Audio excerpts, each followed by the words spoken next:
Well, what's up, post game?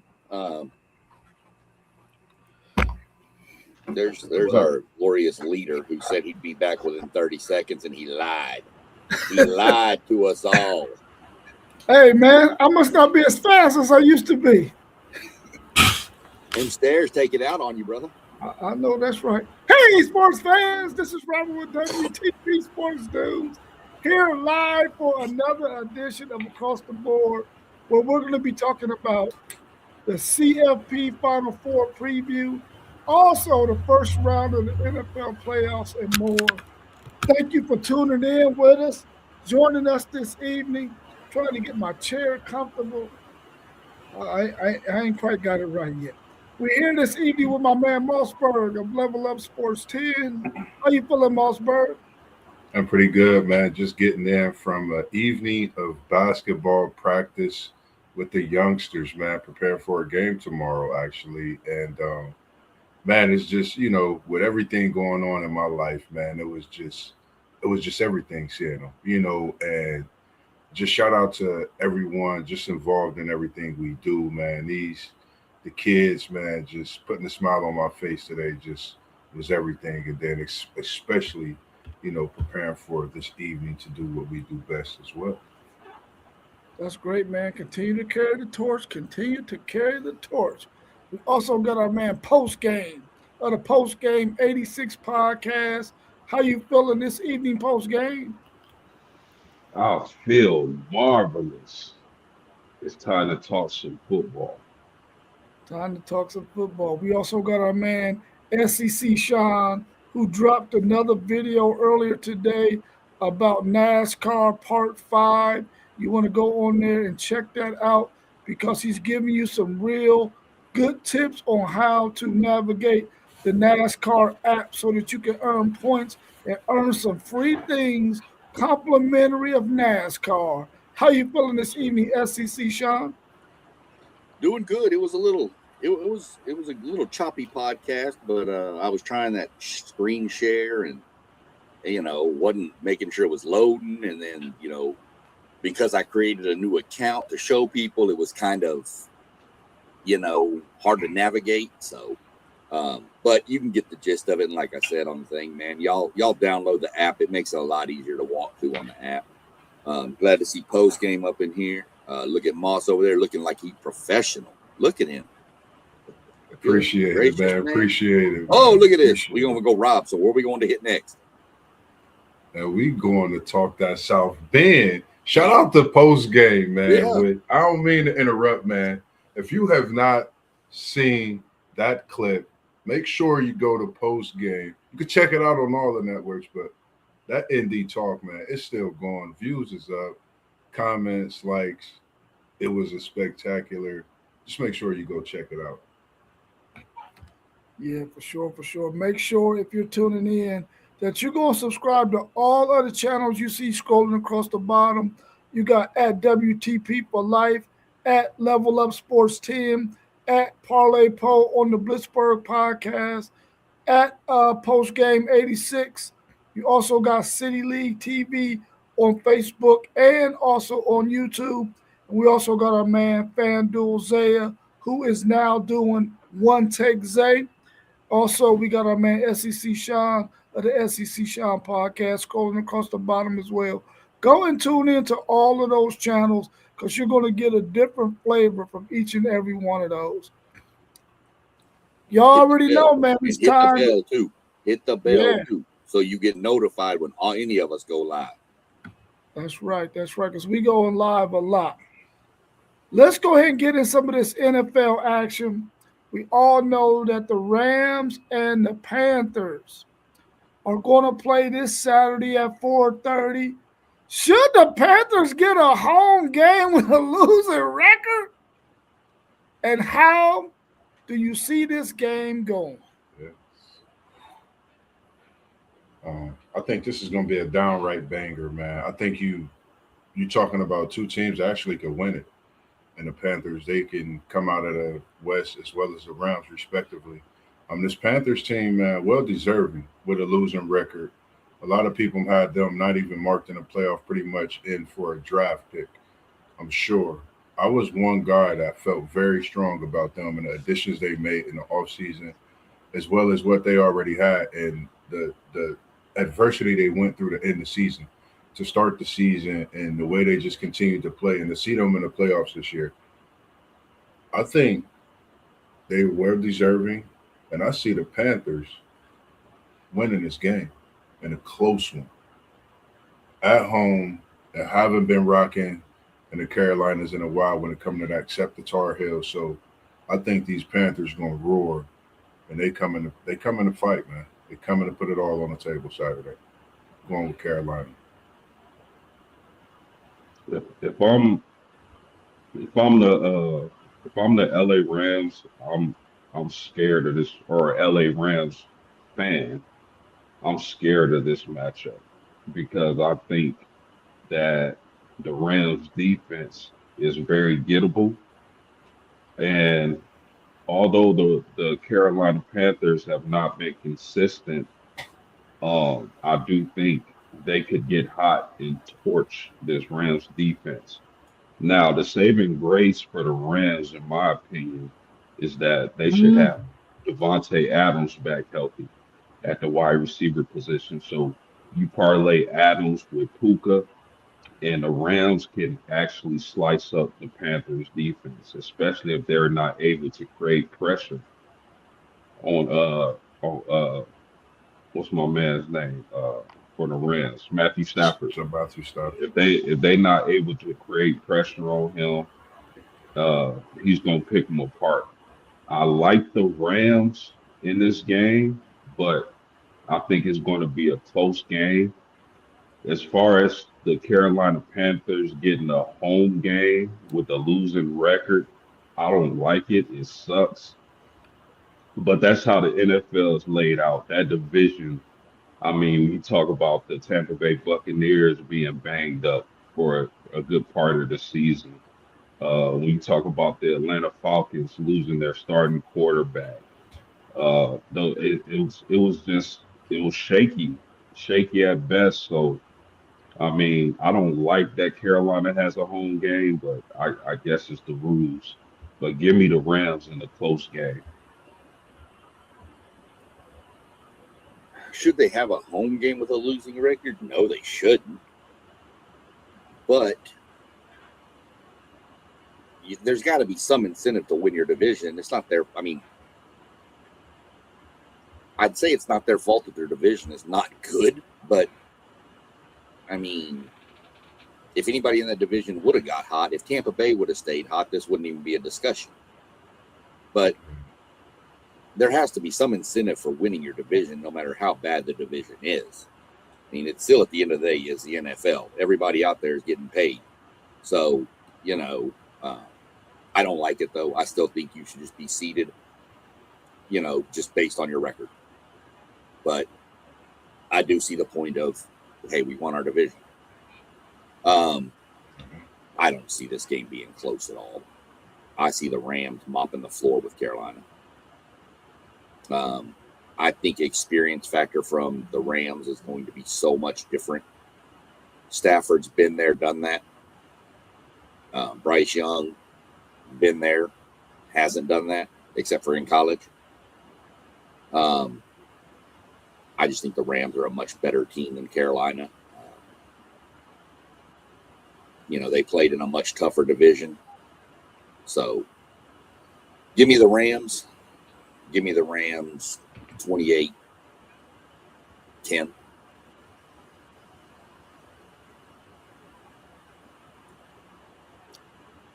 man, I mean, when you look at it, dealing with the fact that they got a home game and their record is 8-9, which means they played 6 division games, 2 against each one of those opponents. Let's just say they swept the division and went 6-0. Then that means out of their other 11 games, they only won 3 games, bro. 3 games. Come on, man. You can't get no home game doing that. That's ridiculous. Now we know for a fact that they didn't go 6-0 because they just lost to the Tampa Bay Buccaneers. So that means the best they could have did was 5-1.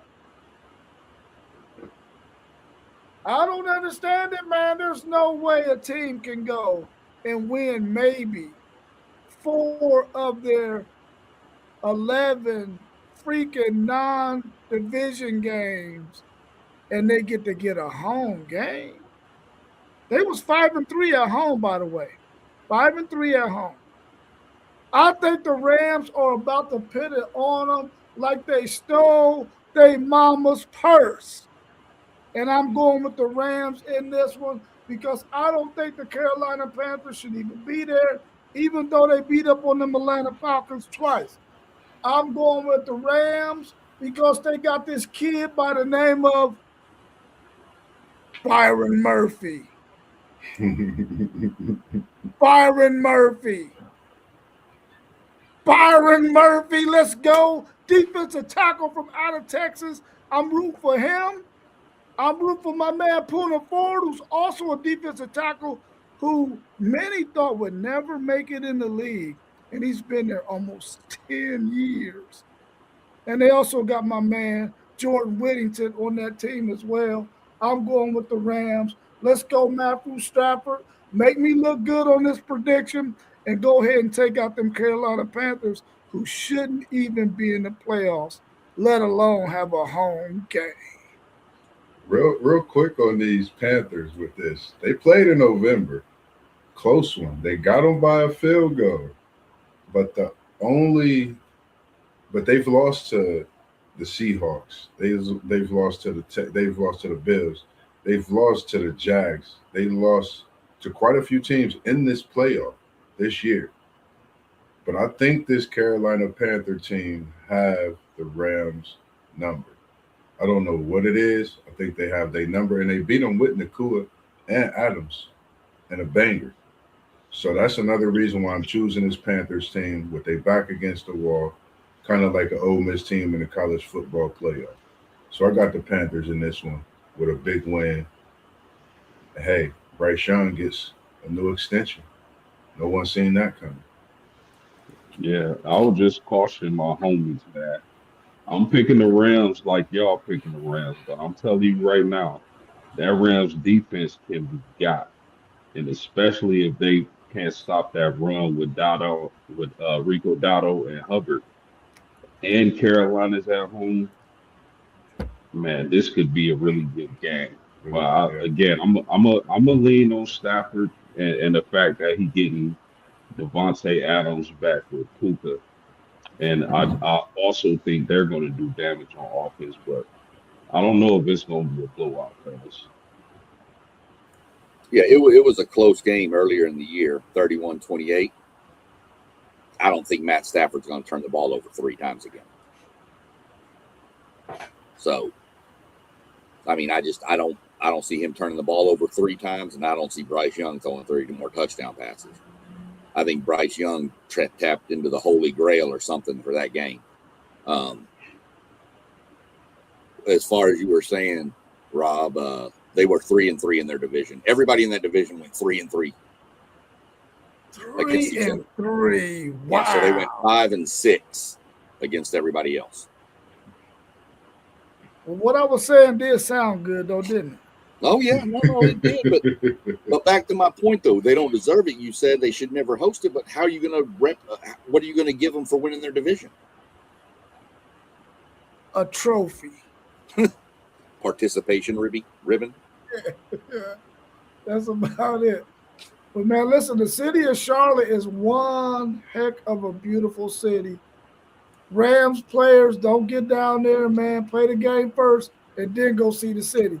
Don't go see the city first, man, because you might not play that well that night. Hey, y'all go down to Charlotte, all you fans going down there. I'm telling you, right there, you're in the central hub of NASCAR. The Hall of Fame's right downtown, and it is one of the funnest things you'll ever do. Yeah, yep. We also got the Bills at the Jaguars on Sunday. Is it only one game on Saturday? I thought it was 2 games Saturday. Oh no, I'm sorry. The Yeah. Packers and the Bears on Saturday at 8 p.m. A division rivalry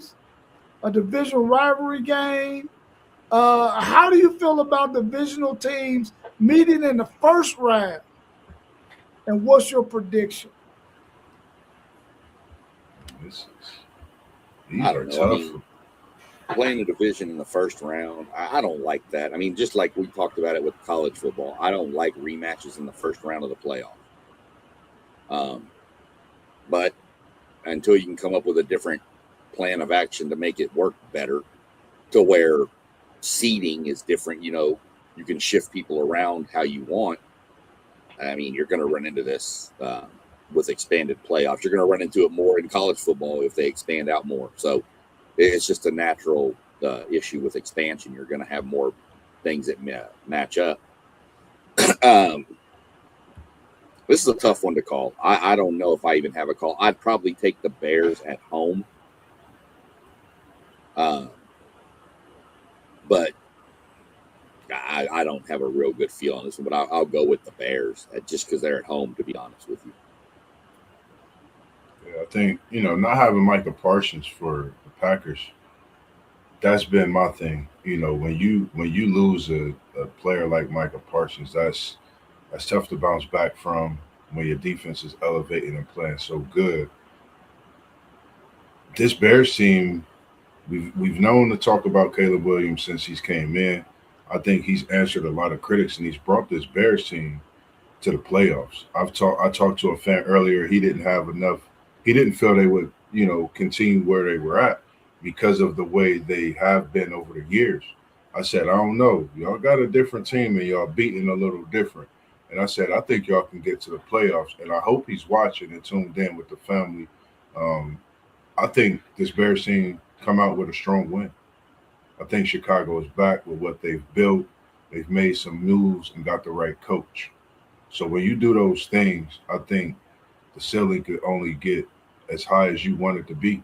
So with this Chicago team, Caleb Williams, hats off to you, young man. You've done a great job and you've answered all the critics. I got the Bears in Chi-Town getting a big win in the cold. Yeah, I mean, I don't like divisional matchups in the first round of the NFL playoffs, especially if I'm the favorite team. These teams has played each other twice already. I think the Bears might be in trouble. And I know that the Packers are banged up. Jordan Love, he should be coming back from injury. And if he's not, can Malik Willis make a difference? I think the Bears are favorite, but the fact that it's a divisional rivalry game in the first round of the playoffs really worries me. So I can see the Packers getting an upset. Now you parlay that with the fact that the Bears aren't experienced when it comes to the playoffs. This is a really young team. First time or a young quarterback, first time being in the playoffs, an inexperienced coach. As a head coach, he's experienced as a coach, but as a head coach, he's not experienced. So I can see this being a trap, and I can see the Packers pulling this game off, especially if Jordan Love is healthy and he's able to perform, despite the injuries the Packers have. Yeah, I don't like divisional games in the first round either. I would like to see those divisional opponents be able to avoid that. But in the case of how the NFL run their thing, man, these two teams matched up based on the seedings, so we gotta have it. But I one thing about these two teams, it don't matter what the weather is because both of them are playing the same type of weather. If it's when it's cold, it's cold. Whenever it's warm, it's warm. So it ain't gonna be no advantage in this one in terms of that. And plus, both teams are pretty close in proximity to each other. There's not some great distance between where the Packers play and where the Bears play. They can probably get on a train or something like that to get to either spot, regardless of where it's at. I'm gonna go, man. At the beginning of the season, man, I love those Packers. They look unbelievable, but then the injuries started to take a toll and started to mount. I want to go with the Bears, man, simply because the Bears haven't been there in a while. Caleb Williams was one of the players who I was like, is this dude going to be a bust or what? He had a really good season this year. He was on my fantasy football team, and he got me some points. So I'm going to go with the Bears in this one. Is Roma Doomsday back? That's a good question. I'm not for sure. I didn't check the injury report yet for this game. You got an update on that SEC, Sean? I believe he's back. I'm not 100% sure, but I believe he is. Yeah, well, let's hope Roma Doomsday is back. I'm going with the Bears in this one, simply because they haven't been there in a while, and I would like to see them get a win over their divisional rival, the Green Bay Packers. Old Texas Tech man, 9144. Don't you go nowhere, because when we start talking about the portal, we definitely want to mention your Texas Tech team, who is dropping the bag right now. Everywhere. We ain't even started dropping bags yet. Yeah, we haven't started dropping the bag yet. Y'all can't. Everybody y'all want keeps going back to their own school. Yeah, I mean. Oh, real quick. I hate to cut you off, but hey, can we give a quick prayers up for the Shipley family, Jordan Shipley? He was airlifted to a hospital for burns away from accident on the track. Yeah, Jordan Shipley, the old receiver. Yeah. Something about what I can get out of it. There was an accident on a farm, and he was burned really bad. Somebody said the tractor caught fire and he couldn't get away from it. I don't know if that's 100%. Don't want to speculate on anything. Just know that that's what I found from one post that was a pretty reliable source stated that he was pretty seriously burnt, and his dad is actually, they life flighted him, and his dad's on his way to the hospital. Bob Shipley is on his way there now. So keep the Shipley family in your prayers. I mean, I know it's a Longhorn, and I know the rivalry, but stuff like this puts a rivalry on a back burner. Oh, for sure. Because I was watching this morning, and I was watching Bob Shipley this morning on Texas football, and so it must have happened after that, because they were on at 9 a.m. this morning, our time. I think it was 1 p.m. their time, so 2 o'clock here. Okay, yeah. Wow. Well, definitely prayers up for the Shipley family, man. We don't ever want to see anything like that happen. So hopefully everything works out well for him and the Shipley family. I think he got a couple of sons. Yeah, so hopefully everything goes well for them. Let's look at this next matchup. We got the Los Angeles Chargers traveling all the way across the country to meet the New England Patriots on Sunday they play at 8 p.m.? At 8 p.m. Yeah, you skipped a couple. I think I skipped another one. Dang. What's wrong You skipped with the me today? Bills. You skipped the 49ers. I knew I was tripping. Fan base, we are never going to get more subscribers if you keep pissing off people's teams. I know that's right. Man. So on Sunday, we got the Bills and the Jaguars on Sunday at 1 p.m. Can the Jags D slow down Josh Allen and the Bills? Here's a question for you. Did any of you really think that the Buffalo Bills would be on the road in the first round of the playoffs when the season started? No. I thought they was winning that division. I didn't know New England was going to pull this off. I think the Bills.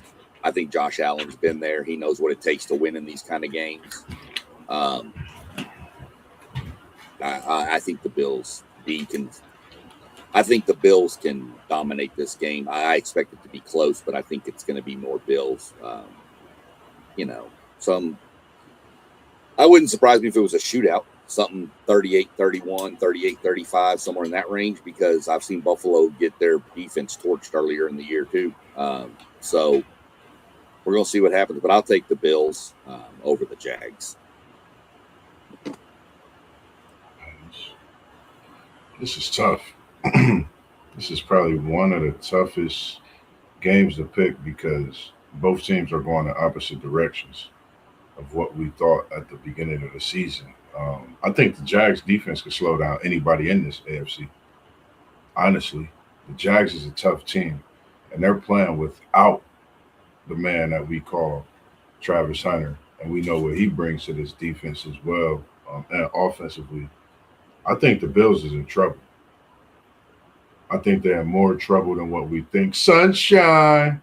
Jacksonville win big. Buffalo goes home and really have a lot to think about in this offseason. I really think this Jaguars team is something to really, look at this year. They're healthy. Everyone is healthy. You're seeing the team that you could have seen last year, but they added a few pieces. You're seeing them healthy, and you're seeing the Trevor Lawrence that we seen years ago at Clemson, and he's coming to be, one of those QBs as well at the top. So I got the Jaguars, and this could get ugly if they stop the Bills in this first half. Don't sleep on the Jags. Jags and Panthers, remember, they both won in their expansion years at home. History repeats itself this weekend in a big way. Yeah, great points. No Patrick Mahomes, no Lamar Jackson, no Joe Burrow. This year's playoff is tailor made for Josh Allen to make a run. Tailor made. But guess what? He's not going to do it. But it won't be because of him. Could I see him in a close game making a play or two to defeat Jacksonville? I can see that. But I can't, as much as I hate to say it as a Colts fan, I can't pick against Jacksonville in this game. Defense is playing too well. Sunshine, as Moss mentioned, is finally coming into his own. Finally got some consistency, some continuity with with the Jacksonville Jaguars. So I'm gonna take them in this game. The Buffalo Bills defense is very soft against the run. I can see Travis Etienne having a big day. So I mean, it just to me the matchup sets up well for Jacksonville. So I'm going to take them, and a lot of people are going to be shocked.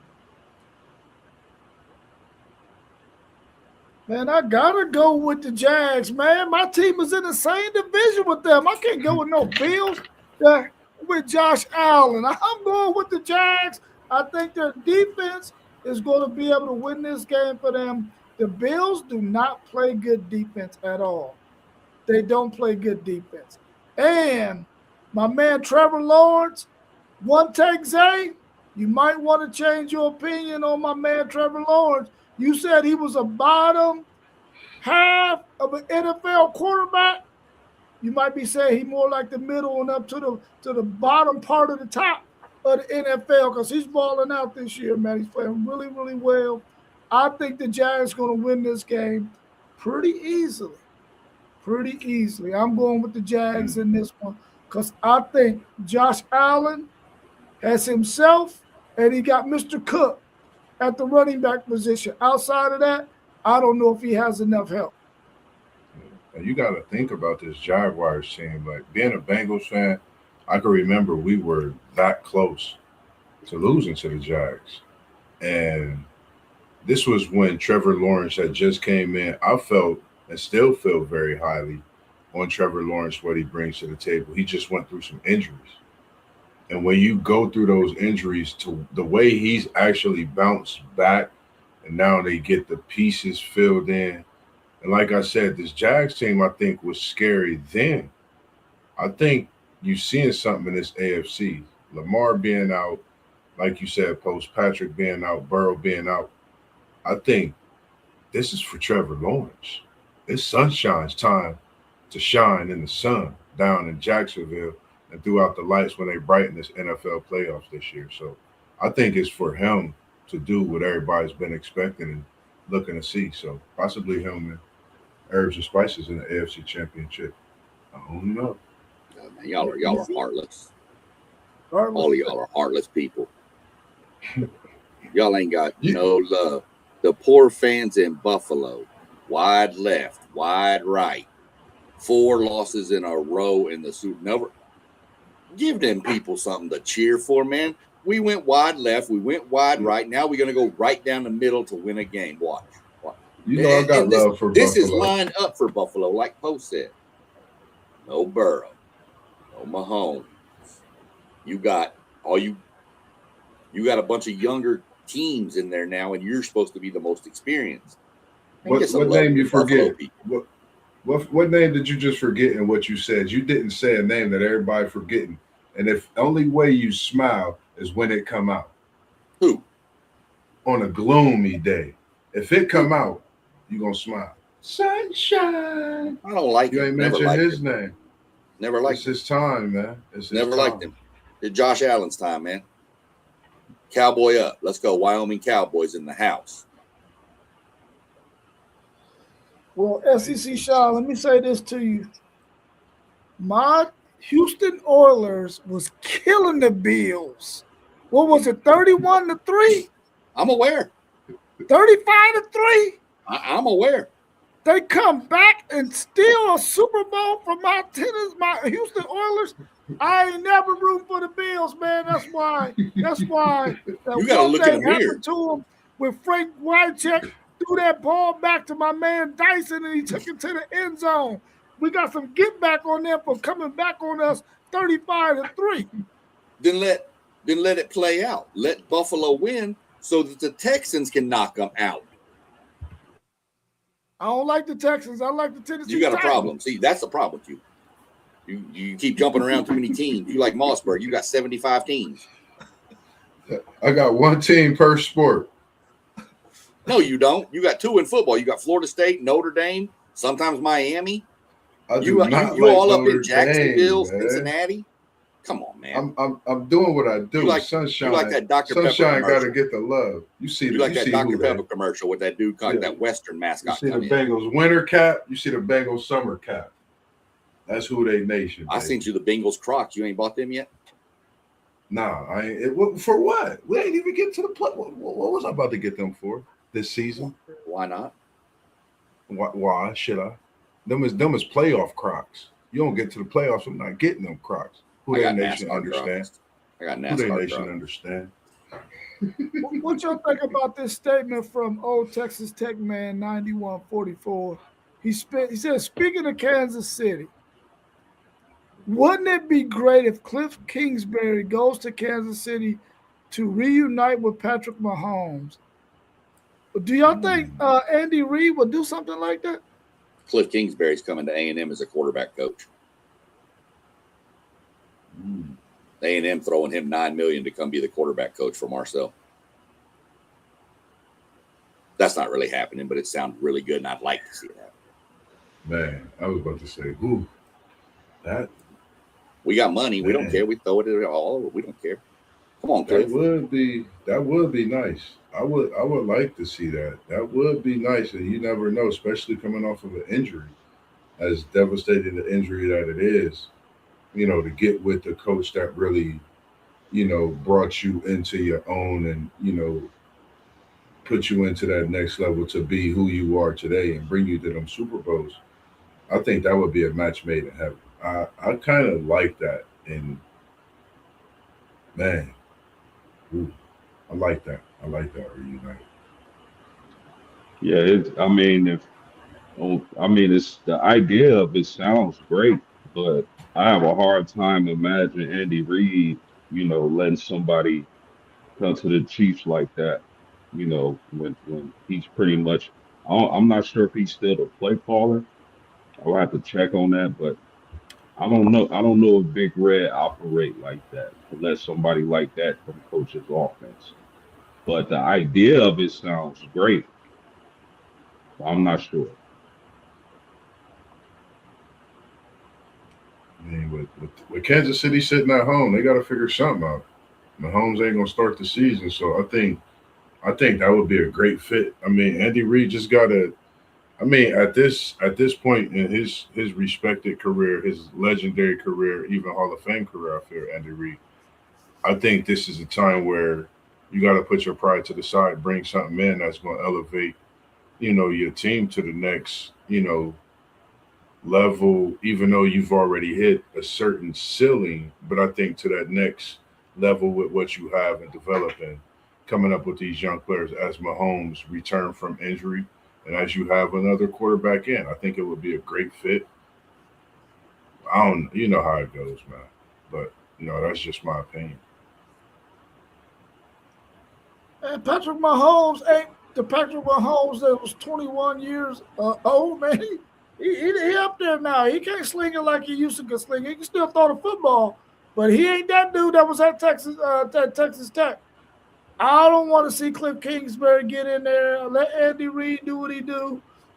Kingsbury, you can go somewhere else and coach. Go to Texas Tech. Marcel Reed, he can use you. I mean, not Texas Tech, but Texas A&M. Go to Texas A&M because they can use you because they got to find an answer to that problem that they got in the state of Texas. This one, what they gonna do with them? They got an issue they got to fix because it ain't going nowhere. We're going to do the same thing to you that everybody's doing to your coach. We're going to stuff him in a damn locker. Wait. My granddaughter's already practicing for you. Man. She's already walking around the house throwing horns down all day. She's 2 years old. She's throwing them down. Why you mess her up like that, man? Oh, She's going to be a smart one. Heck no. She's going to be smart. I'm banking on that one to hurry up and get grown so she can let Grandpa retire for real. I know that's right. What y'all think about the 49ers at the Eagles on Sunday at 4:30? Does the 49ers have enough to keep up with the Eagles? The Eagles seem to be. Go ahead, Post. I don't like the 49ers defense, and I don't like the Eagles offense. It's just way too inconsistent. They haven't been able to run the ball like they did last year with Saquon Barkley. And even Jalen Hurts, he hasn't ran the ball as effective as he had in the past few years coming to the NFL. Uh, so I mean, I'm gonna give the Eagles the nod in this game slightly, just because I feel like the 49ers defense is so terrible, man. They got a lot of key injuries over there in San Fran. So I like the Eagles. I like Saquon Barkley to have a big day. I like the experience of this team. You can't count out a champion. In the words of Rudy T, never underestimate the heart of a champion. So I'm gonna take the Eagles in this game, but I doubt they get very any much further this season. I totally agree with you. I'm feeling the same way. Inconsistency on one side or the other, same. Eagles and 49ers, same way. Could it be, like you said, that breakout game for Saquon? What are we going to see out of Jalen Hurts? The one thing that I remember when we mentioned the name Jalen Hurts is when he was sitting there with that Super Bowl trophy. After that big year with the Eagles, after that season, I think if he get back to any form in his first half, the NFC is in trouble. I got the Eagles winning this game, and we can't forget that they brought a player that they retired from that Super Bowl team out of retirement. And the Eagles' run defense has been a lot better. They're looking a lot faster on the defensive side. It's just their offense. If they catch up, it could get scary. So that's just something to watch out for with this Eagles team. Offense catch up, it could get ugly. Defense is really kicking.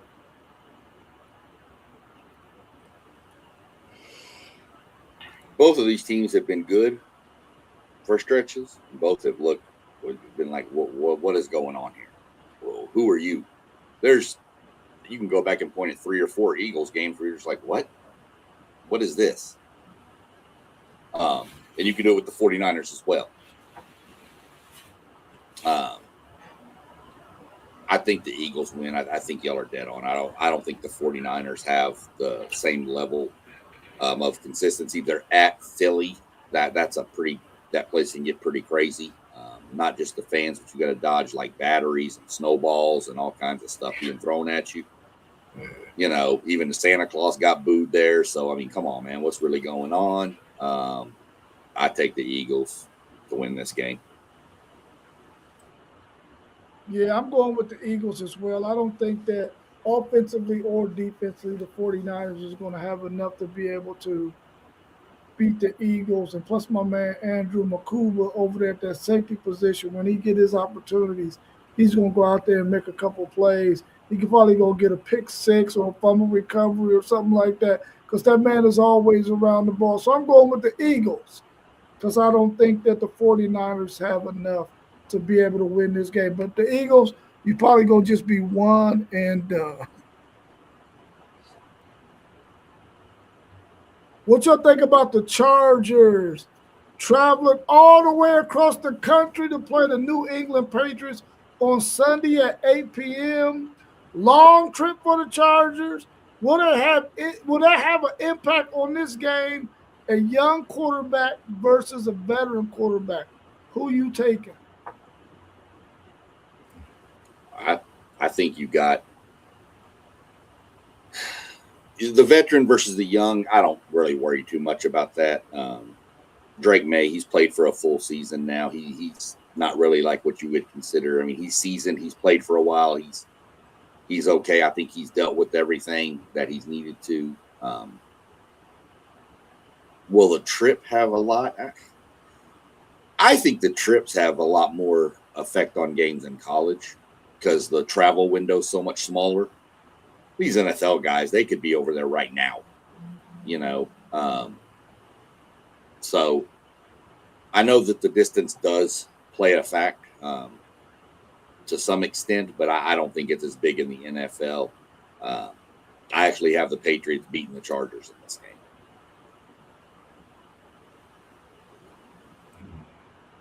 Man. The Chargers going out to Foxborough in January. I mean, outside of that, I mean, I just think the Chargers have been really inconsistent this year. Like one moment they look like the hottest offense you've seen since probably the greatest show on turf or something, or Peyton's Colts. Then the next, they just look suspect. And plus, they've been a little bit banged up. I still believe their best tackle is out, if I'm not mistaken.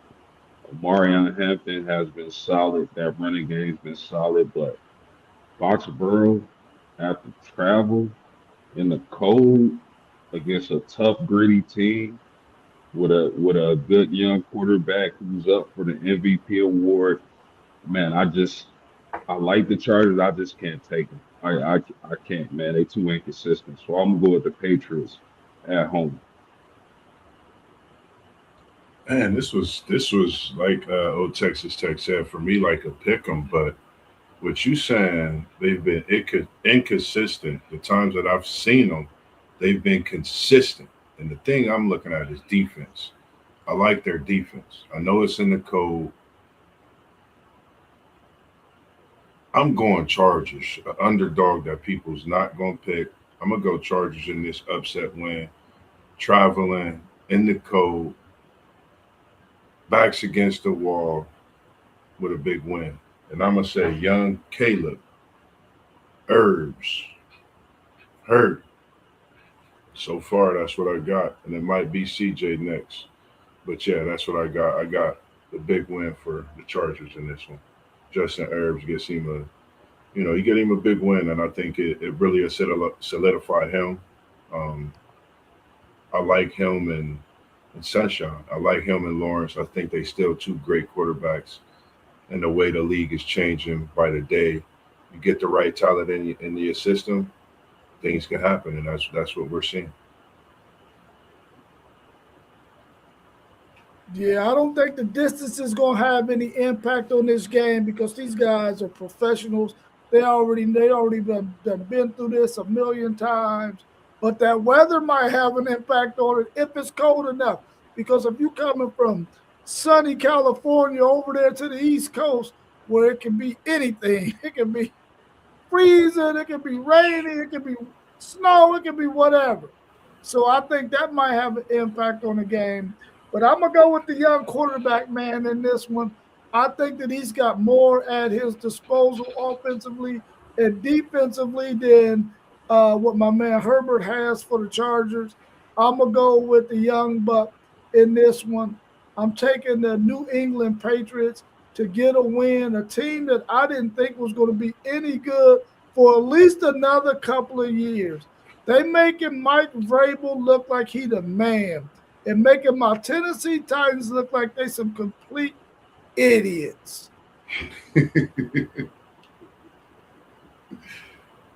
What's your thoughts on the Texans traveling to play the Pittsburgh Steelers in Steel Town on Monday night at 8:15? Whose D gets it done? Can this make or break Tomlin's time in Pittsburgh? This is probably, for me personally, the toughest game to call because I really like the Texans defense. I really like CJ Stroud, but the Pittsburgh Steelers just seem like that story this year. That team that catches fire out of nowhere and makes a run. I don't know why. I just got that feeling about the Steelers, man. I know Aaron Rodgers is not what he used to be. I know that defense can get got in Pittsburgh, but man, I don't know because Houston's offense can get stagnant. You know, they can't get stagnated, man. But that defense is awesome. So I'm having a really tough time picking this game. I'm a man. I can't. Rodgers might be a sitting duck, man. I can't go against the Texans.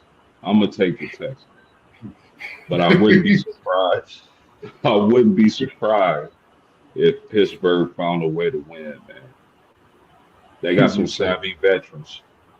you said he might be a sitting duck, man. It's crazy because I'm a Bengals fan and I'm sticking with the North in this one. A little biased too because I got a guy from Florida State, Jalen Ramsey. He's made a big difference in that secondary over at Pittsburgh. So I just like the way, even though that defense in Houston is something special. We know what they do.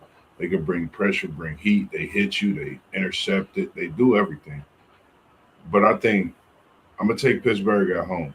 Like you said, being one of those teams and how they fought through so much, not just adversity, but when you talk about a Hall of Fame coach and Mike Tomlin being questioned about having a job the next season, all he's done is win. And I think that's what Pittsburgh gonna do this weekend to keep hope alive and keep the naysayers talking about Tomlin in his tenure at Pittsburgh because I think he stays whether Pittsburgh win or lose. But I got him winning this weekend at home. Yeah, I think Tomlin's safe even after the loss. Um, Houston's defense is just going to harass Rodgers. I just the only thing I don't like about this is what I don't like about the seeding. This game should be in Houston. Houston is by far the better record, but they didn't win their division, so they got to go on the road. Luckily, I looked up the weather. Not supposed to be snowy or rainy or anything in Pittsburgh. It's supposed to be cold, so that's a plus. By the way, the weather in Foxborough shows like sleet and stuff in the morning and early afternoon and then gone by the time the game starts. So could be cold up there for them Chargers. But I'm going Houston. Houston is this is the sport that I really do have two teams I root for. One is the Bengals are my first team, but Houston is my second team. mainly because that's where I'm from. So I like the Texans a lot. I like what D'Amico's done with that defense. That defense is nasty. He just went out and got headhunters and put them all over that field.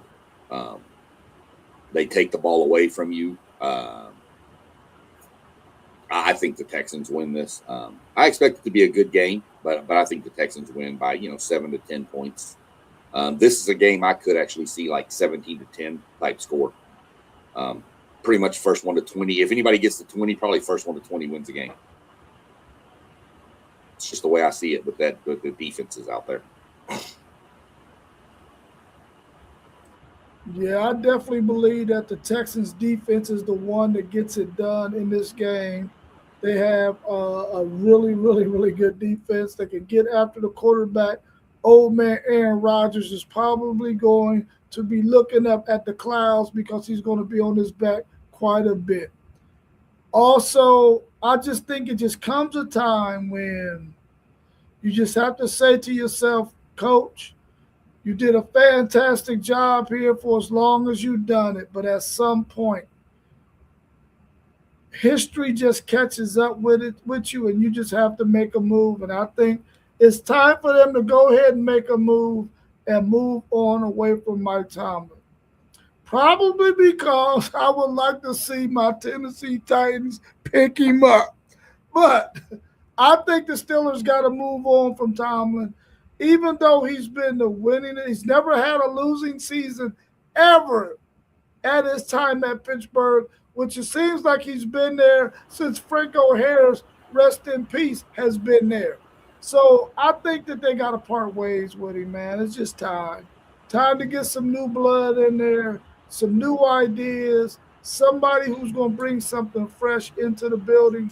And the Pittsburgh Steelers is a job that I'm quite sure there's plenty of coaches that want to go and play for that organization because that is one of the best organizations in all of professional sports.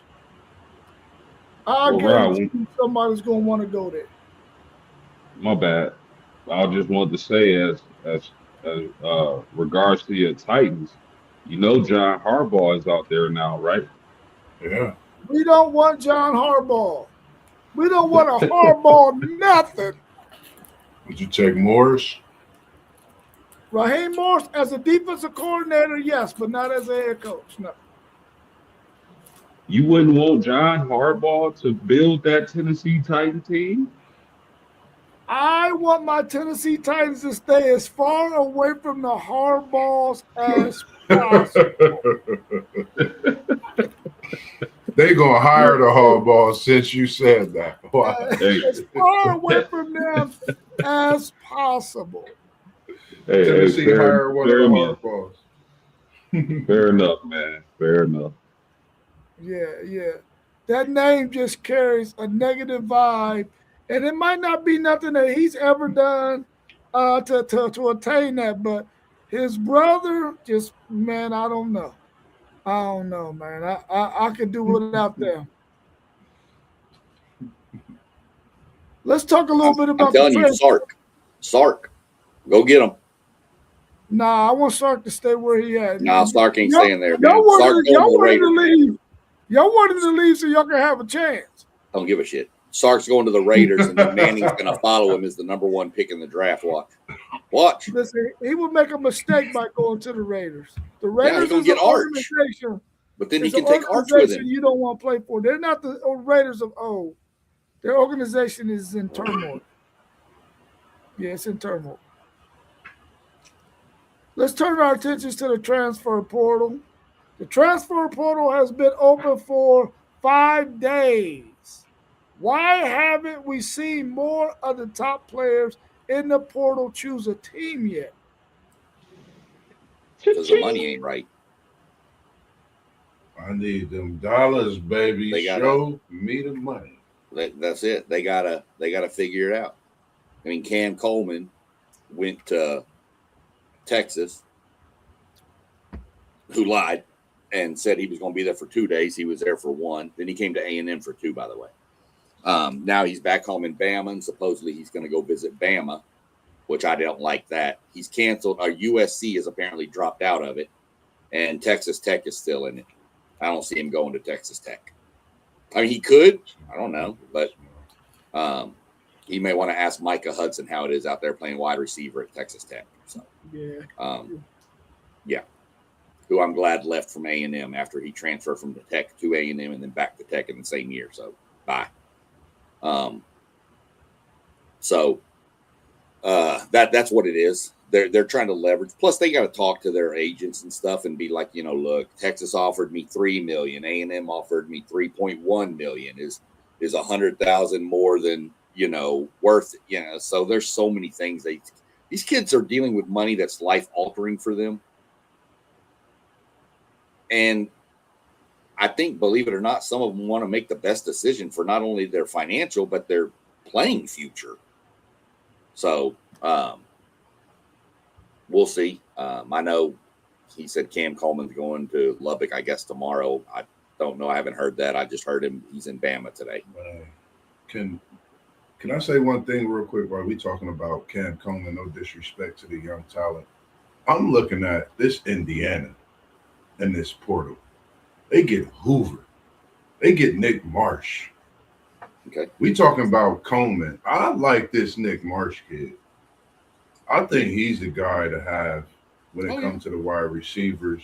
Even a kid, Omarion, I forget his last name. He went over to Arizona State. Omarion Miller, I believe. So I think, with all due respect, Cam Coleman is a talent. But when you're doing this, for me, I don't know. I'm liking what Indiana's doing. Signetti's doing something crazy in this portal right now. Just getting two big names right off the bat. So, it's a lot going on, but that's just something that really jumped out to me, seeing Nick Marsh and Hoover. We know what they bring to the table, go to the same school in the Big Ten Conference. Yeah, those are some big moves. As far as Rob's question, though, I mean, folks are just doing their due diligence.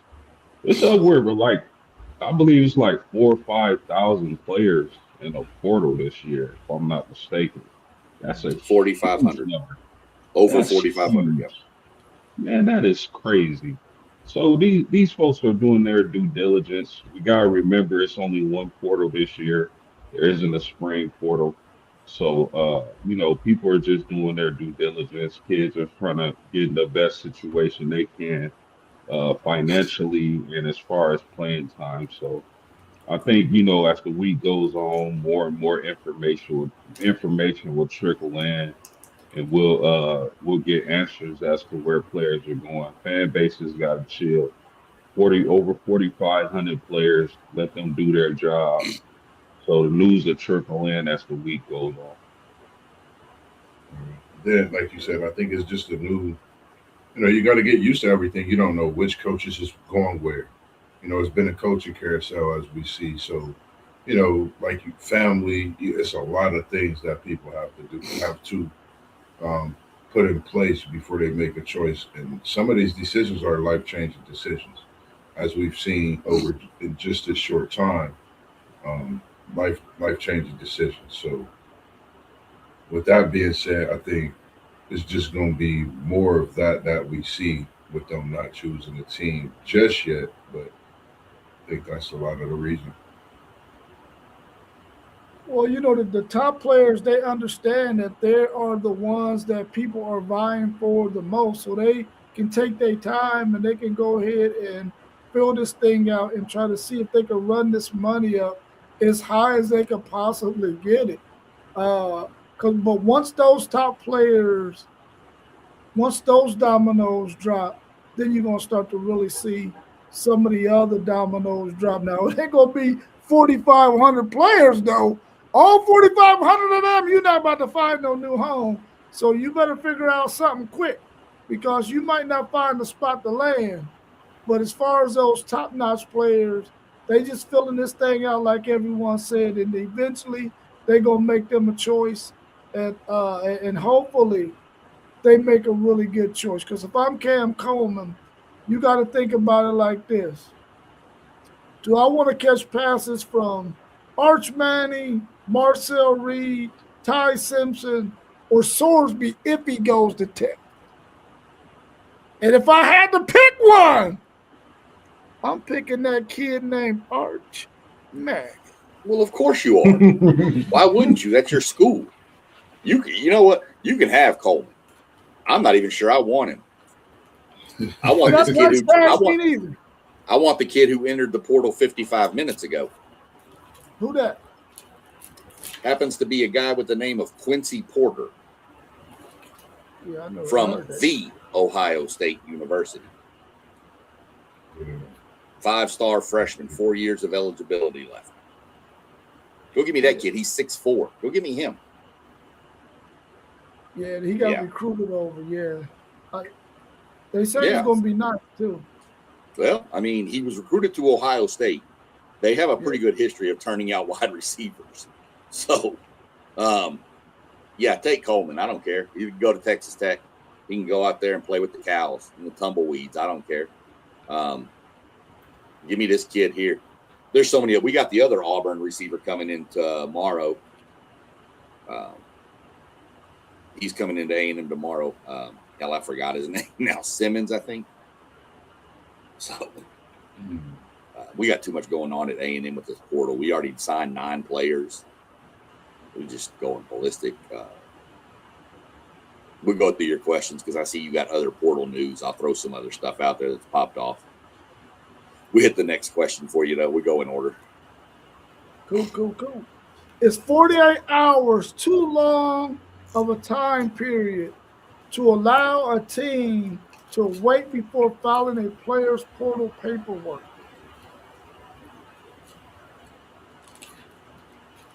I think it depends. And I think it depends on who's the player and is the staff or the university that he's currently at trying to make an offer to get him to stay, and do they need time to put something together? But I don't think that should take 48 hours. I think within 24 hours of a kid saying it, you should say, look, we want you to stay. Here's what we can offer. And if he's like, nah, I'm going to go, I need to find better playing time, then put his name in, let him go. I think that's too long. I mean, I understand a day and a half maybe, but I think 24 hours, because it's just too much. Give it a day, because it's just going to have the constant motion of what we're seeing right now. Yeah, my answer to that is I don't know, because I really don't know what the process is and what goes into that type of thing. So I'm not sure. You would think they can speed up the process, but I don't really know the process to give a definitive answer on it. Yeah, I think it should be cut down to 24 hours. 48 hours is a little bit much. And if this is a player that you want on your roster to continue to be there, it's one thing to be in the negotiations with a guy and you ain't quite agreed on a figure yet, and then he decide he want to get in the portal, but y'all still having negotiations. I can see that lasting 48 hours. But if this is a guy who you've already come to terms with and y'all don't think y'all going to reach an agreement, it shouldn't take you 48 hours to file that young man's paperwork. It should be in there within 24 hours, man. So I would like to see that get sped up to the end, because you should already know what players are planning on hitting the portal. So I would like to see a 24-hour window as opposed to a 48-hour window.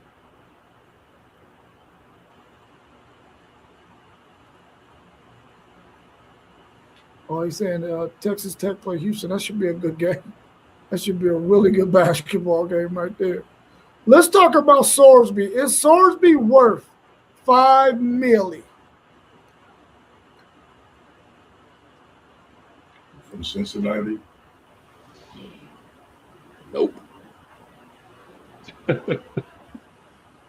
No disrespect. I like his game. He's a good player. I mean, we've seen Cincinnati season make a total turnaround in the game's his absence. But $5 million. $5 million. That's Beck money.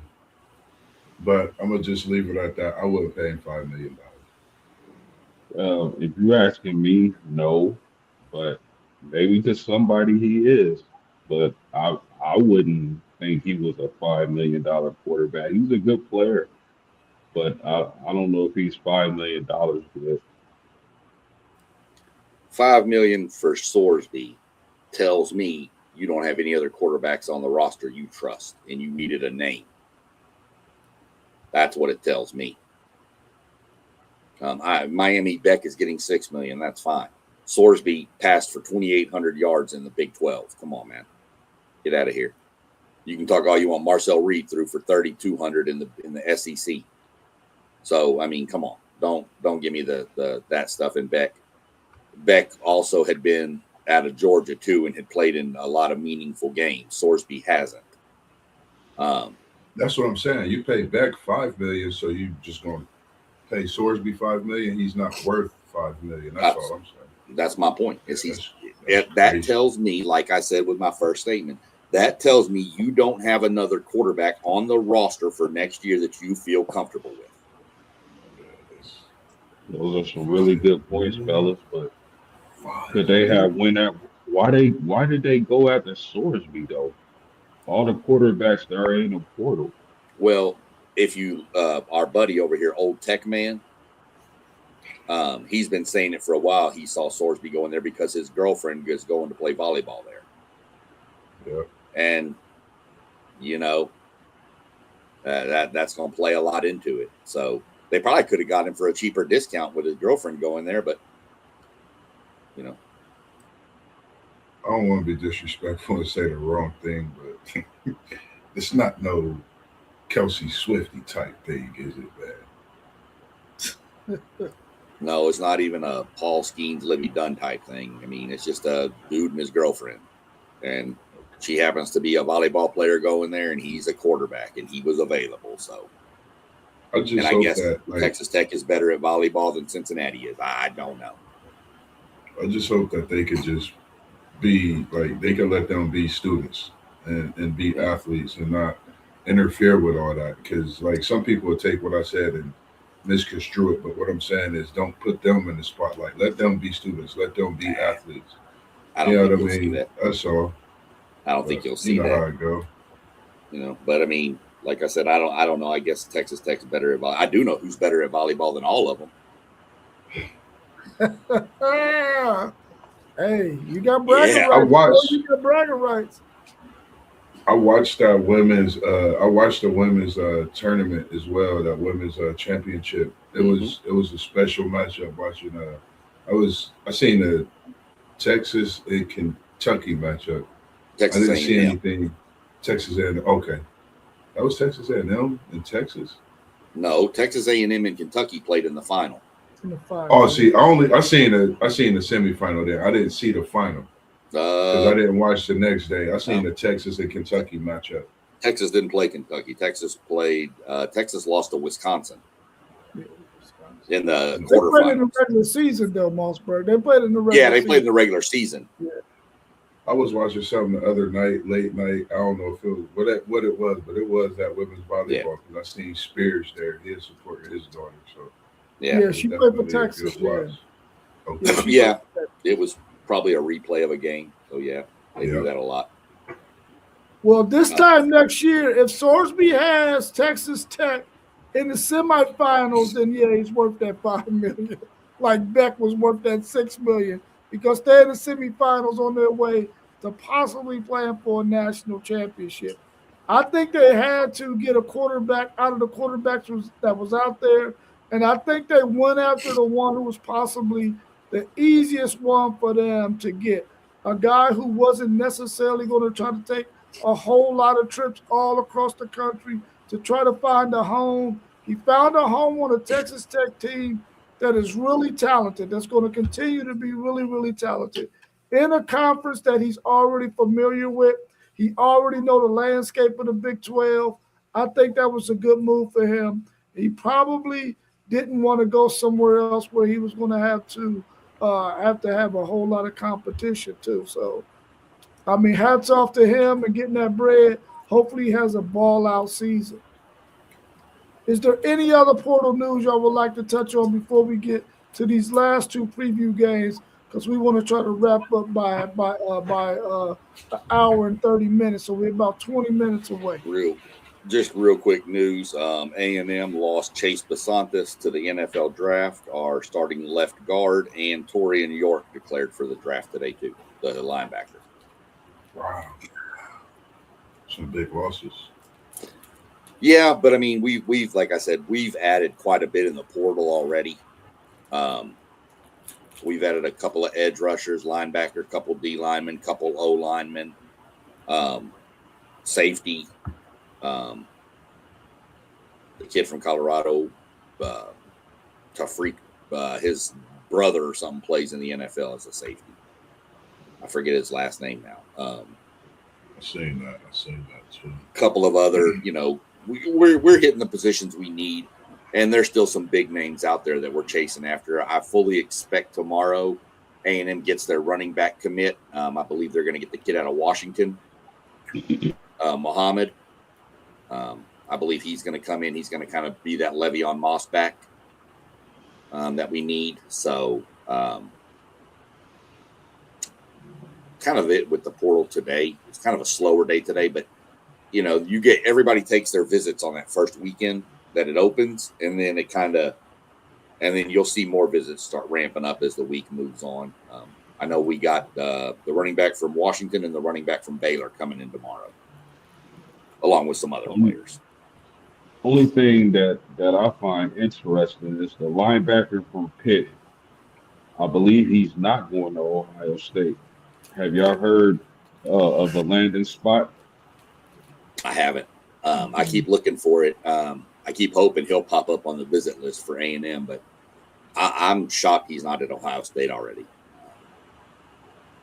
I could see him going to Penn State, though, with Campbell. I could see that. And it seems like Kansas State has taken all of A&M's leftovers with Colin Klein. Mm-hmm. They took that Isaiah Williams wide receiver. They took, I believe that tight end we had, number 17, the kid from Sweden, called him Thor. I think he's going to wind up at K-State with Colin, too. So. But yeah, that's about all I've got on the portal today. We'll shape up and see what comes out tomorrow. Yeah, well, Texas got their work cut out for them. They got some things to do, but they're being patient. So hopefully, they'll be able to make some things happen. They were able to sign Trevor Goolsby, the left tackle, but there's still a chance that he might declare for the NFL draft. But they did get him signed. They're trying to work out some things with Ryan Wingo to get him signed. They're really close, but they haven't quite got that on the dotted line yet. So hopefully they can go ahead and get these two guys out of Michigan. But I think those two offensive linemen are going to end up staying at Michigan. The linebacker out of Wisconsin, they might end up sealing the deal on him eventually. Woods out of Florida, the defensive end, I don't think he's going to budge. I think Florida's going to end up re-signing him too. So Texas got their work cut out for them. The guys who they are high on initially, they're probably going to have to go to some second options here, but I'm quite sure they already got some guys that they're ready to go after if they don't get the guys that they are hoping to get. So that's all I got about Texas. We also have, just to throw this out, two quick things. We have a cornerback from Michigan coming down this week, and we also, I don't know about Woods out of Florida right now because my understanding is he's coming to A&M Friday. Mm-hmm. Now, speculation, you know how this stuff is. He could re-sign with Florida tonight. Who knows? But just kind of what I've heard. Next thing is, this is something I really wanted to ask you. This is just straight for you. First, you want to turn around and let me pull the knife out of your back? I already feel it. I bet you do, from Parker going to OU. He that's where he was originally going to go play football at originally. So Yeah. we just happened to turn the tables on him. Right. I really hate what happened to Parker Livingston. I Yeah. really do. But they offered him a six-figure But deal, a that's mid-six-figure deal. well, now that's what Texas says. Yeah, that's what Texas says. Yeah, That's not what he says. He didn't say that's they not what didn't. Parker said. You're right. So that's my point. I wanted to get your take on real quick. Do you think him coming out and saying some choices are out of your control, making it seem like Texas forced him out, has hurt Texas in the transfer portal?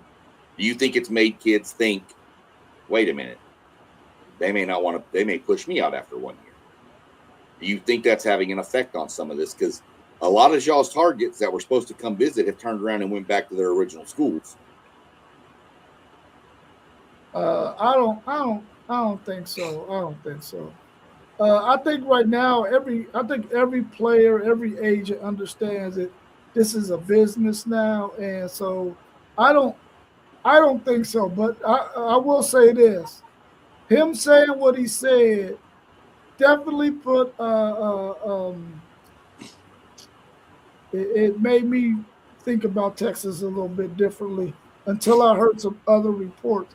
Because I was like, man, don't do that to Parker Livingston. But then once I read some other reports that they offered him a six-figure deal, a mid six-figure deal.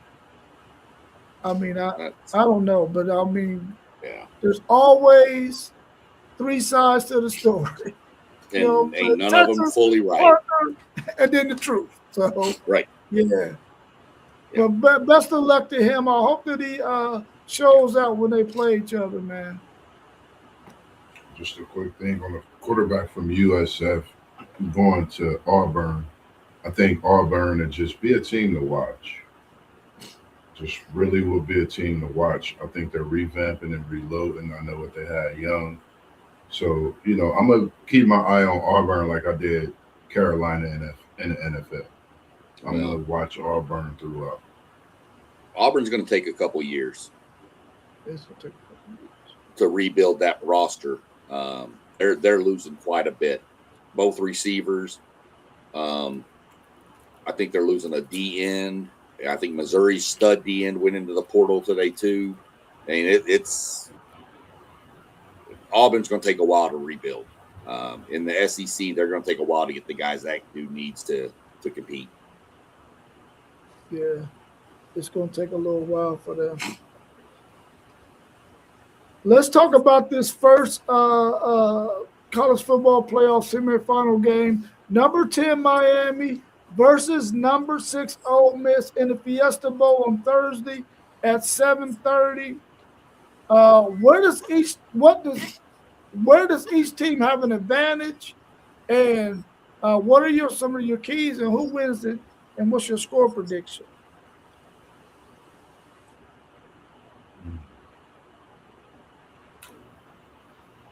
Tough game. Miami, yeah, for sure. Go ahead, you got it, Post. Man, listen. We all know that Miami has a heck of a pass rush, heck of a D line. They're a physical, brutal defense. They proved that throughout the season. They proved that with the win against Ohio State. Uh, I think the key to this game, because we know they're going to get pressure on Chambliss, but can they get him down? Can they actually hit him? Because he has escapability and he's able to make plays on the run or plays with his legs. So to me, the key for Mississippi is if he can negate that pass rush with his mobility and find receivers down the field. Now, for Miami, I think Miami is doing a good job of kind of how can I put it? They're they're kind of controlling Beck so he doesn't lose the game for him. You don't have to be as aggressive with Beck with that running game and that defense that they have with Miami. So I think they're doing a good job with that. So if they're able to keep him under control like they've been doing, and him not losing the game for them, I think Miami is in good shape to win this game. I really like Mississippi. I don't like the chatter about the coaches leaving for LSU that we've been hearing.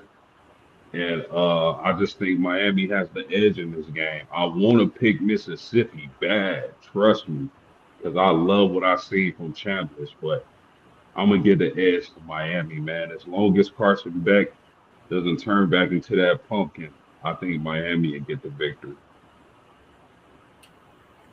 I think you're looking at, oh, man, this is crazy, man. Crazy matchup. Probably one of the best games. I think both of these games are great, but I think this is a game to watch. So many different battles. Advantage Miami's pass rush.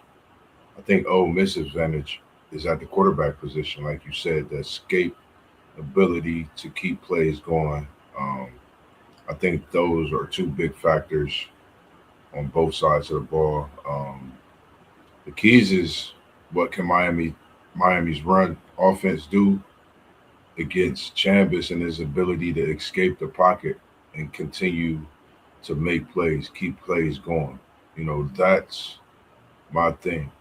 For the keys, especially we know what the pass rush do, like you said post game. I'm ACC.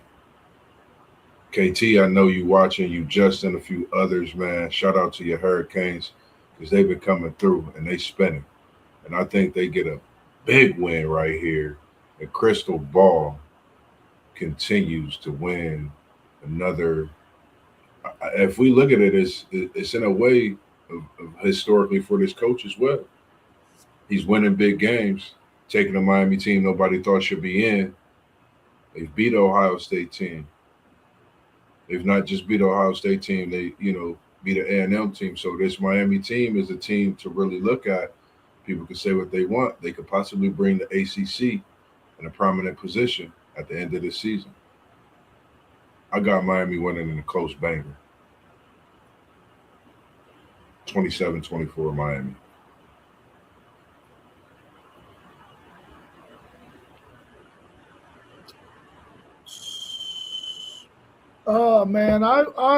Man, I would like to see the SEC get to the championship game, but it's not gonna happen, man. I'm taking Miami.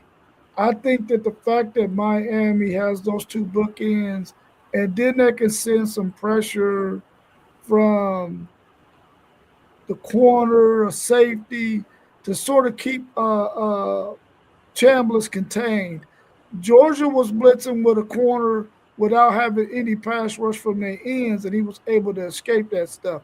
I think that Miami has had a chance to look at that film, and they're probably going to send another guy from the second level to be able to keep him contained so that he can't spin out and go the other direction.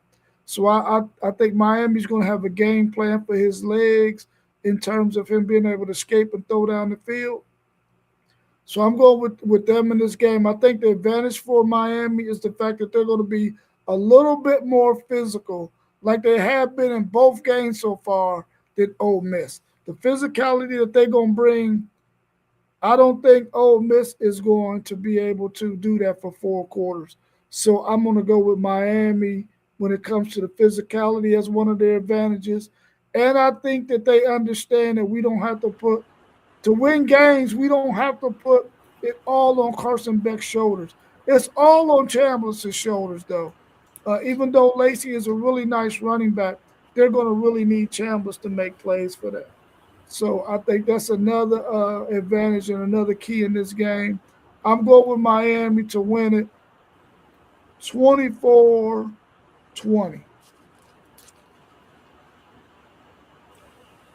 All right, I figured I'd go last on this since I've got one of the conference's titles in my name. I've ever since Miami beat A&M, I have to say their defense is nasty. What they did to Ohio State. I mean, Ohio State looked decent to start the third quarter. But, I mean, when you're Ohio State, you've got playmakers. You're going to make some plays. It's just a matter of how many and they just couldn't make enough. And most of that credit is to the Miami defense for forcing that. Chambliss is phenomenal. Crazy. Championship pedigree from, yes, Division II. I've said it before. I don't care.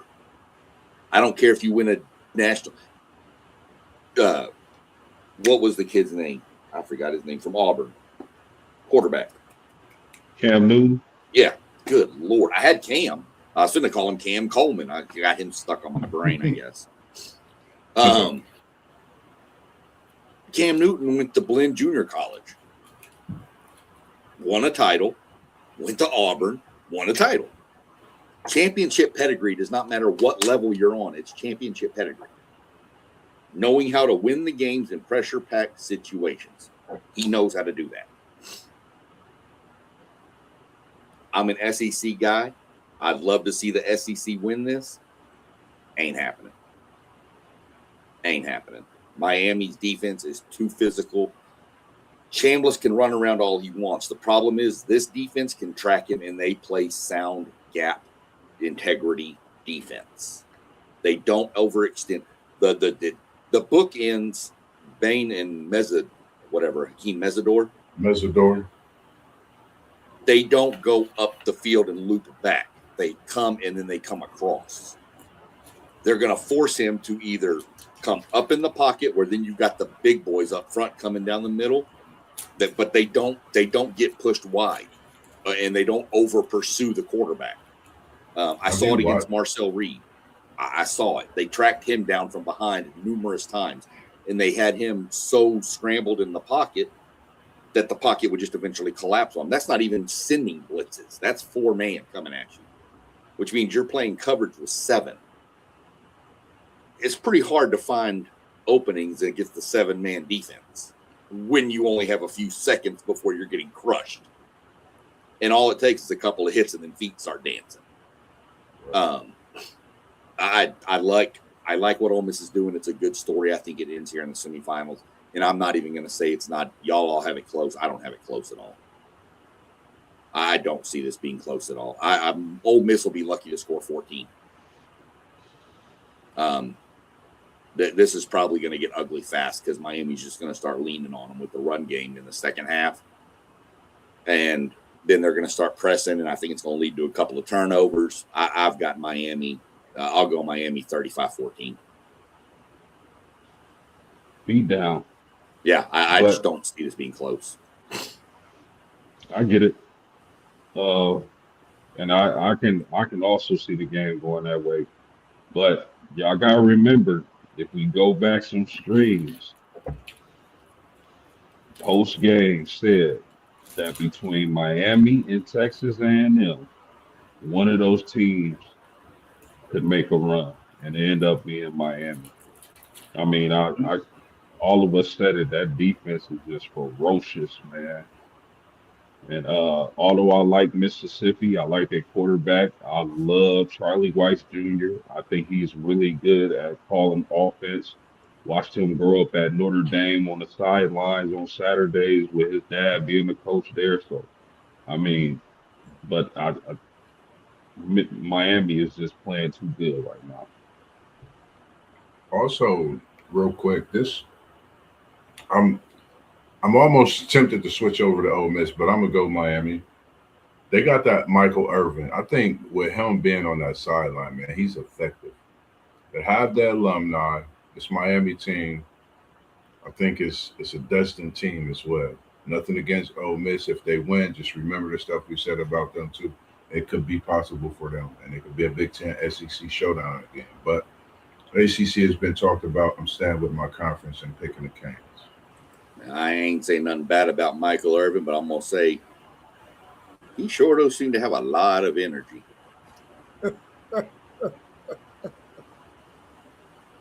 Hey. Need that. He's got to be drinking Monster Energies or something. Man, he got a lot of energy, man.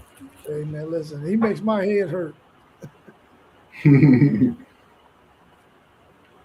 What's your thoughts on number 5 Oregon versus number 1 Indiana on Friday at 7:30.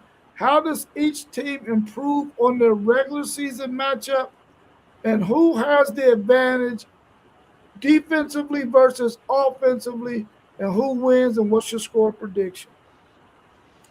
I'll jump first on this one since I don't really have a dog in this fight at all.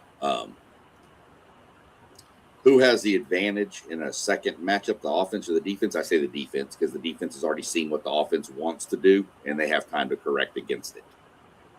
Yeah, you can make changes to your offense, but most major colleges don't do a lot different with their offense later because it can throw things off, timing off and stuff.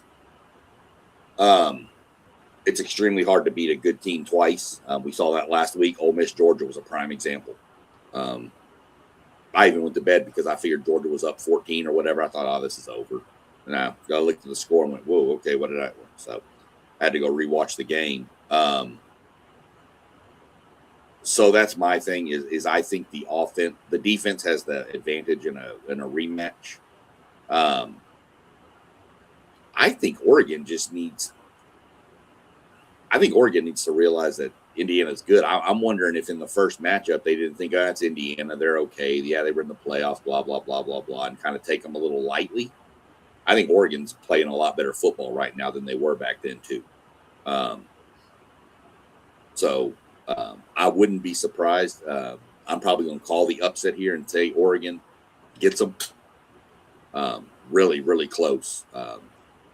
27-24, somewhere in that range, 3 to 4 point game. But I'm going to go with Oregon over Indiana.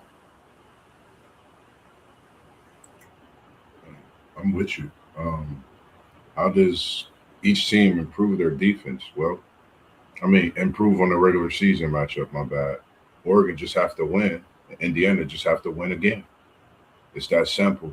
I think the defense has the, advantage in this one. Like you said, SEC Sean, knowing what you had to do defensively with maybe throwing a few wrinkles in there to make them think something outside of what you actually doing. This is a tough one too. You're talking about two teams that's both elevated two coaches. And I'm going to say this. Could it be the changing of Kirby being that top coach to now one of these guys being that top coach in college football, along with what we see in both of these programs doing coming into the 2026 season? I'm going with Oregon. I know Sig has got these Indiana Hoosiers rolling. I think this reminds me of how Oregon beat Ohio State, and Ohio State came and thumped them in that playoff matchup. This is the same thing I think can happen. And I think Oregon is not forgotten about it. I think they're trying to put something on Signetti and these Hoosiers. So I got Oregon by 10 plus points.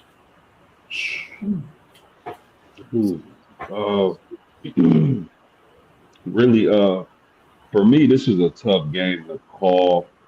If you would have asked me last week, I would have said Indiana is going to win this game. But the closer and closer we get to this game, I'm starting to like Oregon a little more. Um, for the simple fact that it's tough to beat a good team twice. Uh, Both you guys made some really good points about Oregon. But the key for me in this game is going to be Oregon's offensive line, man. Can they stand on business? Can they create opportunities for that rushing attack? That's going to be key for me. I know it might seem or sound cliche, but I really believe Oregon's offensive line is going to be the key to this game. I don't if Oregon gets to the point where Dante Moore is pressing, trying to make plays downfield, they cook. Because I've been hearing a lot about that Indiana zone defense and how it's been confusing a lot of quarterbacks this season. Uh, I feel like Oregon has gotten better, but Indiana has gotten better also, in my opinion. Uh, I just think that, um, like the guy said, it's tough to beat a great team twice. So I just feel like Oregon somehow, some way, is gonna find a way to win this game. And like I said, if you would have asked me a few days ago, I would have said Indiana easy. They so well coached and disciplined, man. It's extremely hard for me to pick against IU. But I just think that Oregon's gonna find a way to get the job done. I think they're gonna stun Indiana. Yeah, how does each team improve on their regular season matchup? It's going to have to come down to Dante Moore making sure that he doesn't make those mistakes like he made in that first game.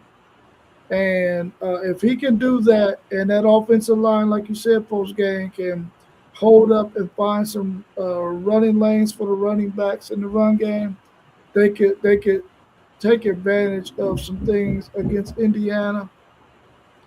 The thing with Indiana is they just got to continue to be disciplined, continue to be fundamentally sound, continue to do the things that they've always done all season.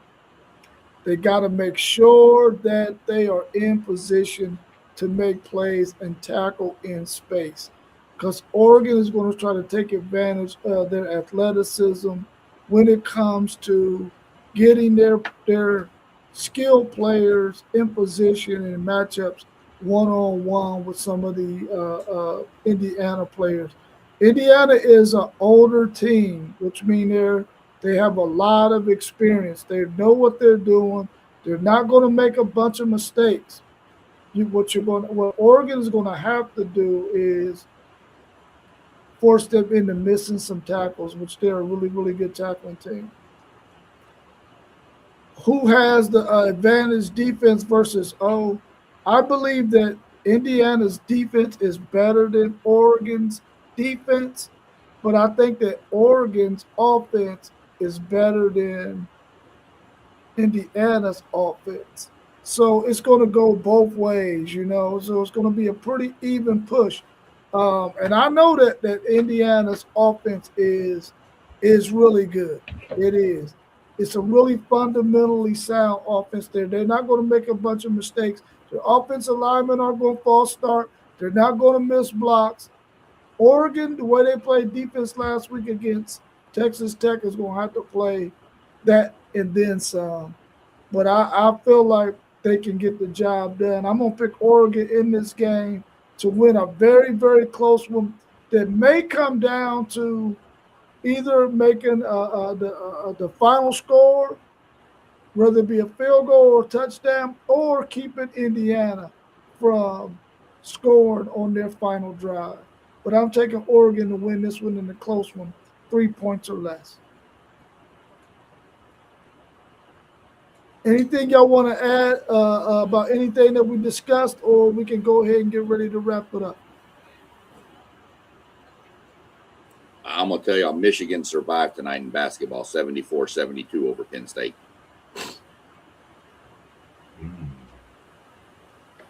That's conference play for you. Yeah.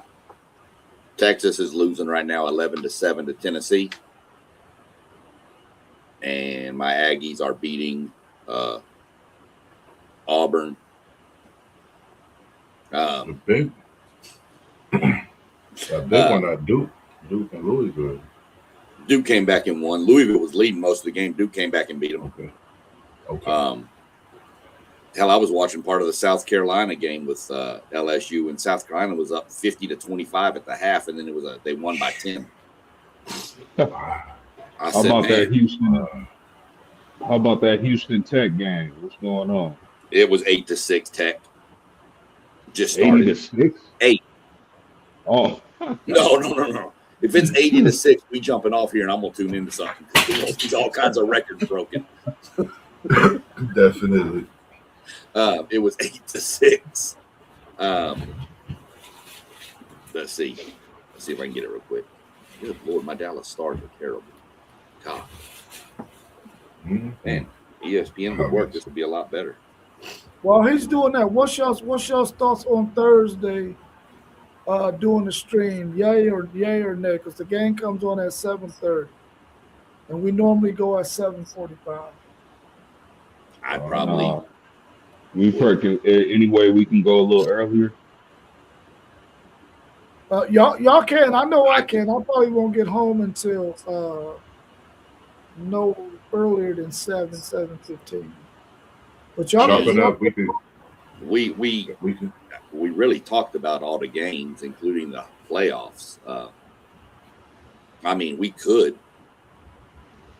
I mean, Feel if you want to available jump Thursday, early, let's Post, do it. if you want to jump on early, I don't know what we're going to do. We can talk about all kinds of stuff, but we can just kind of do a free for all on Thursday, talking about whatever we want, more portal news maybe from everybody's team.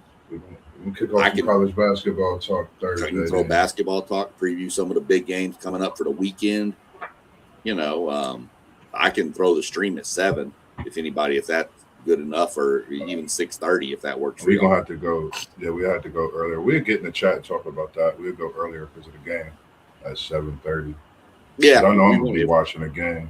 I mean, if y'all want to run it at 6:30, we run it at 6:30. Give us an hour, kind of just chop it up with some stuff.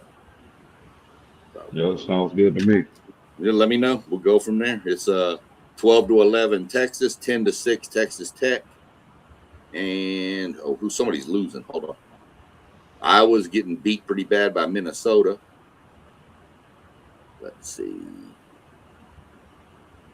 Florida beat the hell out of Georgia. Let me get an update on my Aggies real quick. 20 to 18 A&M. So that's where we sat. Well, if anything, tomorrow I'll be having a conversation with Miss Melissa Graham. We'll be talking Notre Dame football, as well as just giving a little season review of that, as well as talking Duke basketball and NIL talks. Melissa came on earlier this week, last week with Mr. WTP for Life, and they did the season interview with post game on Notre Dame, and it was one to see. So make sure you go back and watch that. Once I seen it, I was enticed to double back and get a part 2. Me and post game is going back and forth trying to schedule a part 2 of that season review as well, to dive deep into some of the talk that we've been seeing and some of the feedback as well on that video we dropped. And like I said, man, just make sure you always locked in and staying in tune with us. Shout out to all the people I've been able to meet. I met a guy yesterday at the University of Cincinnati. It was a pleasure to meet you. I can't wait till we actually talk and hopefully to get some things done soon. Outside of that, man, conversations with Mossberg will be definitely more in depth this year. I'll be opening up into my own story, my own personal story, from growing up a humble kid in the city, man. I call myself a city kid, and I'll be able to let you guys, let the world into, my life and some of my upbringing, and some of those things as well. We're in the works of that, man, post-game talking and working on that. So definitely just stay locked in with us. Like I said, the conversations are going to get more in-depth this year, trying to take it to another level. Might be a couple of tears shed through the streams, but it's nothing if it's not authentic, man. That's what we bring it to you, and I can't wait till we dive into it, especially my story. But make sure you stay tuned in to all the channels. Parlay Pro, if you see it's a Blitbirds podcast, postgame 86, WTP for Life, City League TV. We got One Take Zay, and we're going to get that in there for y'all. Make sure you go check out that page as well as City League TV, SEC Sean as well. And we're going to have the great Griffey Griff as he gets his schedule going, and we're going to have him on here as well, man. But outside of that, man, we always love what we're doing and bringing it to you. Live, uncut, straight raw, straight authentic. This is what we love to do, man. Quick reminder, anybody that watches this, if you're interested in getting free stuff, go watch my NASCAR to set up your fan reward stuff. Question was out there today, gave the answer to that question in that chat and in that podcast, and that video, whatever you want to call it. Tomorrow there'll be a Powerball where they give away more free points, and then Thursday another question. I'm going to be posting the answers to the question in a post on my YouTube page. So if you subscribe, go look at my post. You'll get the answer every Tuesday and Thursday. I don't know what time I'm going to post them. Probably around noonish Eastern time. I'll post them.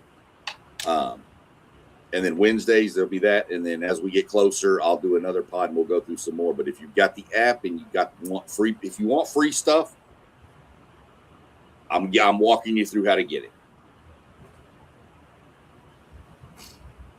All right, y'all. Y'all enjoy the rest of y'all's evening, man. We'll see y'all again tomorrow with my man Mossberg with his conversation with Melissa Graham. Y'all have a good evening, and I'll check y'all on the rebound. Yep, y'all be good. Peace. All right, y'all. Peace. Great evening.